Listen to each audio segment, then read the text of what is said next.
Magandang araw mga kapolitika at welcome back dito sa ating YouTube channel. At in this video ay napanood po natin mga kapolitika ang concert ni Sofronio Vasquez dito sa Cebu at magbibigay po tayo ng update.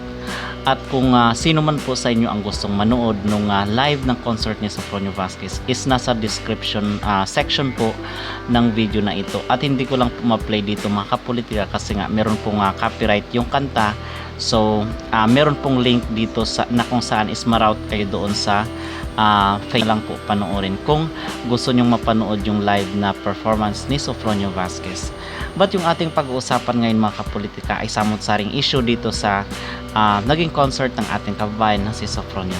Pero bago ang lahat ay huwag kalimutang mag-like at mag-subscribe na rin kayo para updated kayo sa ating mga latest issue. Pinalakpakan po at marami ang napaiyak dito sa concert ni Sofronio Vasquez. At napanood po natin yung ilan sa mga live or mga kinanta ni Sofronio dito sa kanyang naging concert sa Waterfront Cebu. At ilan po sa kanyang mga kinanta mga kapolitika ay yung pyesa niya doon sa The Voice USA, yung You Don't Have to Say You Love Me at yung Unstoppable. At kinanta niya rin, kumanta rin po siya ng Tagalog na kanta, itong Handog. So yun po ang mga ilan sa mga inawit ni Sofronio Vasquez. But marami pa po siyang inawit dito sa kanyang naging concert. Panoorin nyo lang po dito sa sa comment section or dito sa description section ng ating video. And napansin rin po natin kasi yung napag-usapan natin doon sa ating mga previous na vlog na kung saan ay gamit na gamit itong si Sofronio dito sa ABS-CBN. And then pumunta rin po siya dito sa Showtime. And then afterward is lipad siya papunta sa Cebu para mag-perform dito sa kanyang concert. But I was expecting rin po mga kapolitika na merong mga big stars or mga artista na mag-appear or bibisita manood ng concert ni Sofronio Vasquez. Kasi ito talagang pagtatanghal niya po dito sa Cebu ay sariling kayod po ito ni Sofronio kasi wala na mga nag-promote na mga malaking big stars. Actually mga nga lang, di ba, mga YouTuber lang or yung mga vlogger lang ang kadalasan na nagpo-promote ng kanyang mga concert or yung mga ganap ni Sofronio dito. But yung mga big stars talaga nasamahan siya or manood man lang doon, suportahan itong si Sofronio Vasquez. At nakita natin na wala tayong nakita na malaking artista, especially dito sa Showtime, na itinuring niyang pamilya. So medyo nakakalungkot lang po mga kapolitika. But abangan natin kasi meron siyang concert sa susunod na buwan, baka doon natin makikita yung mga big stars na kung saan ay kasama ni Sofronio dito sa ABS-CBN. So yun po ang ating abangan sa mga susunod na buwan. At yung update rin po pala dito kay Sofronio Vasquez ay certified sold out po. Base dito sa isa sa kanyang mga legit na page ni Sofronio Vasquez, legit sold out po at certified sold out itong concert ni Sofronio at talagang pinilahan po ng mga netizen. Kasi base doon sa kanyang talent manager ay meron pang gold at silver na natitira. But very sobrang liit na lang po nung slot.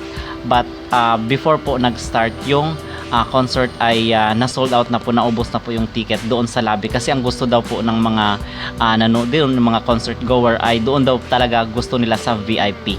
Okay, so magang na-sold out yung VIP and then yung mura lang na doon kasi sa gold at silver, mura lang yun mga kapolitika. Yun ang medyo matagal ma-sold out, but kanina is ubos na po lahat ng mga seats doon sa venue.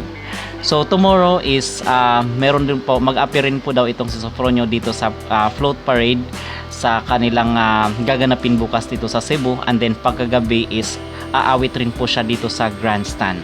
So aabangan po natin, talagang kinilabutan po tayo mga kapolitika dito sa kanyang naging performance. At yung maging reaction ko lang siguro ay ma-develop pa rin naman along the way itong mga movement ni Sofronio Vasquez, like idagdag niya yung dancing, di ba? Just like tila Sarah Geronimo, yung mga matatagal na nagpe-perform ng mga concert. And ito palang concert dito ni Sofronio Vasquez mga kapolitika sa Cebu ay 2 days lang po daw itong preparation, and then napakaganda po at napakapasabog po yung venue at at the same time yung lights, yung mga effects. So maganda po itong venue dito ni Sofronio Vasquez sa Cebu. At then magkakaroon rin po siya ng concert hopefully dito naman sa Lapu-Lapu City. This year daw po yan ayon doon sa kanyang talent manager. So Panoorin nyo na lang po yung video ni Sofronio ng kanyang performance dito sa kanyang pagtatanghal sa Cebu, at click nyo na lang po yung link dito sa sa description section. Okay?